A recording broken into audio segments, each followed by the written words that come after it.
الحمد للہ رب العالمین والصلاة والسلام علی سید المرسلین اما بعد فاعوذ باللہ من الشیطان الرجیم بسم اللہ الرحمن الرحیم الصلاة والسلام علیک یا رسول اللہ وعلی آلک وصحابک یا حبیب اللہ الصلاة والسلام علیک یا نبی اللہ وعلی آلک وصحابک یا نور اللہ۔ آج کا ہمارا واقعہ ہے کہ سب سے بہتر پھل کل توڑیں گے۔ امام غزالی رحمۃ اللہ علیہ نے ایک عجیب انداز سے یہ بات بیان فرمائی۔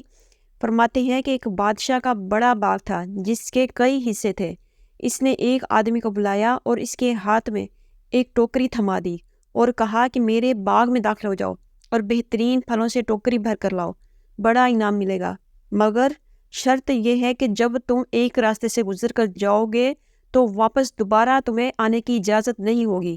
اس نے کہا چلو یہ تو کوئی بڑی بات نہیں، وہ ٹوکری لے کر چل پڑا۔ ایک طرف سے دروازے میں داخل ہوا، دیکھا کہ اس کے اندر پھل ہیں مگر پسند نہ آئے۔ اگلے درجے میں داخل ہوا، یہاں پھل پہلے سے بہتر تھے، پھر اگلے درجے میں بہت بہتر تھے اور اس کے اگلے والے درجے میں بہت ہی بہترین تھے۔ یہاں دل میں خیال آیا کہ اب تو میں کچھ پھل توڑ لوں۔ پھر سوچنے لگا کہ آگے چل کر دیکھتا ہوں، شاید اس سے بھی زیادہ اچھے پھل ہوں تو وہ توڑوں گا۔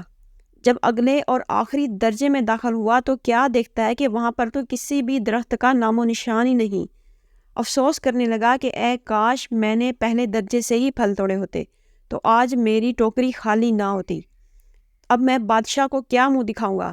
تو امام غزالی رحمۃ اللہ علیہ فرماتے ہیں کہ اے دوست، بادشاہ اللہ رب العزت کی ذات ہے، یعنی انسان جو چل رہا ہے یہ اللہ تعالیٰ کے باغ میں چل رہا ہے کہ جو دن ہمارا گزرتا ہے وہ واپس پلٹ کر نہیں آئے گا، اور ہم سوچتے رہتے ہیں کہ نیکیاں ہم کل کریں گے، کل سے میں نیک ہو جاؤں گا، اور یہ وہ ایسے ہے جیسے زندگی کی مثال ہماری زندگی کی مثال کی طرح ہے۔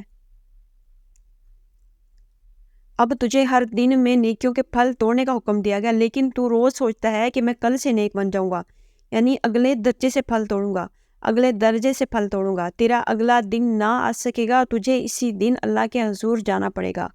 سب ٹھاٹ پڑا رہ جائے گا جب لاد کر چلے گا بنجارا، کھڑے پیر چل دینا پڑے گا۔ قرآن کریم میں اللہ تعالیٰ فرماتا ہے، ترجمہ کنز الایمان، سو جس وقت ان کی میعاد معین آ جائے گی اس وقت ایک ساتھ نہ پیچھے ہٹ سکے گی اور نہ آگے بڑھ سکے گی۔ وما علینا الا البلاغ المبین۔ عبرت کی جگہ ہے، سوچنے کا مقام ہے۔ مزید اچھی اچھی ویڈیو دیکھنے کے لیے ہمارے چینل کا وزٹ کریں، لائک کریں، شیئر کریں، سبسکرائب کریں۔ جزاکم اللہ خیرا، بک لا الہ الا اللہ محمد رسول اللہ صلی اللہ تعالیٰ علی محمد صلی اللہ تعالیٰ علیہ وآلہ وسلم۔